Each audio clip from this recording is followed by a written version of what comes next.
Kain tayo guys ng unlimited Korean food at Chinese food dito sa Abu Dhabi, UAE. At unlimited nga ang kumain dito guys ng hot pot at Korean barbecue. At marami pang iba gaya ng sushi at ibang Korean at Chinese food. Di ko nga lang alam kung alin dyan ang Korean or Chinese food. At sa dami nga ng options ng pagkain dito ay kailangan ready ang tiyan mo para sulit naman yung ibabayad mo. Kailangan matikman mo lahat or makain mo lahat ng masasarap na sa tingin mo ay minsan mo lang makain. Ito na kasi yung pinaka-treat namin sa sarili guys. Bale, Valentine's Day yan. Nag-date kami niya ng kasama ko para naman di kami malungkot. Charot.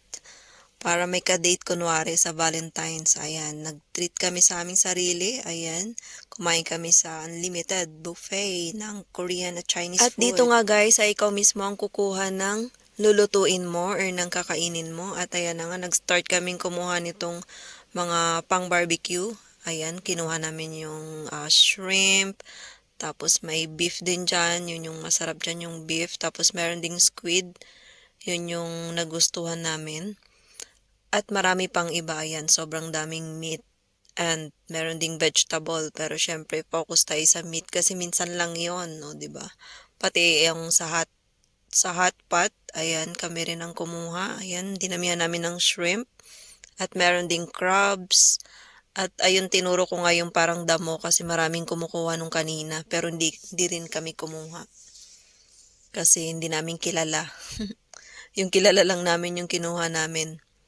Para makain namin ng maayos. Kasi dito po ay bawal daw magtira. Kasi kapag may tira ka daw na more than 100 grams ay magpa-fine ka ng 50 dirhams. O diba parang magdodoble pa yung babayaran mo dahil ang dami mong tinira. Kaya make sure mo na mauubos mo yung kukunin mo. At ayan na nga, ang dami naming kinuha, o diba? Paano namin pagkakasya na sa tiyan namin yan. At ang next naman na kinuha namin ay yung pang snacks. Ayan, merong chicken ball ba yung tawag dyan. At kumuha rin kami nitong sweets na parang butchi or basta may ube siya sa loob. Ayun.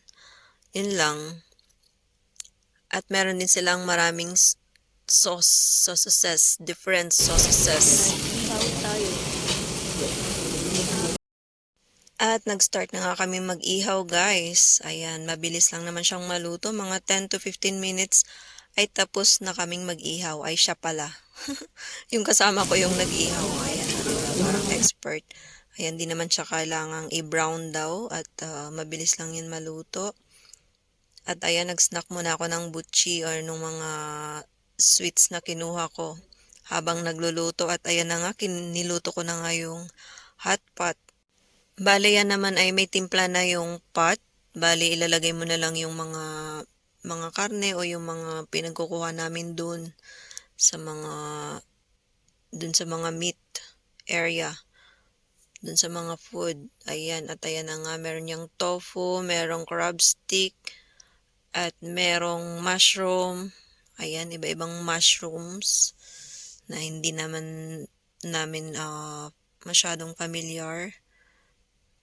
At ayan, kumuha lang na ako ng mga 4 na dahon ng bok choy ba yan? Bok choy. Basta yung parang pechay na maliliit. At ayan, nag-start na kaming kumain after namin magluto.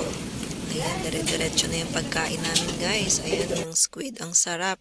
Tapos eto naman yung sushi. Tigda-dalawa yung kinuha kong sushi. Yung pala yung kasama ko. Hindi ko makain ng sushi dahil sa seaweed. Kaya ayan tuloy, uubusin ko yan. At yung sausawan ko naman ay normal lang yung lemon, toyo at saka chili lang kasi yung ibang sausawan ay hindi ko yun kilala. Baka hindi ako masarapan sa kakainin ko. Kaya yun yung normal na sausawan lang. Ayan. At hindi nga pala ako gumamit dyan ng chopstick kasi syempre hindi naman tayo sanay. Kaya ayan, magtinidor kutsara na lang tayo para naman komportable tayong kumain. Huwag nang magpakasosyal kung hindi naman. At ayan na nga pala yung hot pot na niluto ko kanina.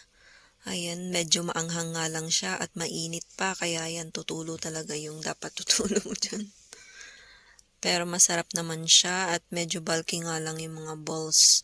Medyo nakakabusog siya sa tiyan. Sana nag-enjoy kayo sa video na to guys. At sana makakain din kayo sa ganito. Actually ako sa ilang taong ko dito ay siguro 2, 3 beses pa lang nakakain sa mga ganito. Kasi medyo pricey rin kasi siya. Kaya ayun, kailangan pag-ipunan pag gusto mong kumain ng ganito kasi syempre mas tipid pa rin pag nagluto ka sa bahay, pero kung may okasyon naman at lalo kung pwede mong regaluhan ang sarili mo bilang treat sa sarili. Ayan, dahil sa pagsisikap natin at pagtitiis minsan ay kailangan din natin to pang stress relief. 'Di ba? Food is life. Ayan, at hinart-heart nga namin yan. Naka-design na heart yung mga hipon. Kasi Valentine's Day. Kakain ka niya na. Isa lang sa akin. Butchi, isa lang. Ako tapos mo to stop. Ano yung gusto mo? Ayun, chicken. Ay, wag na yun.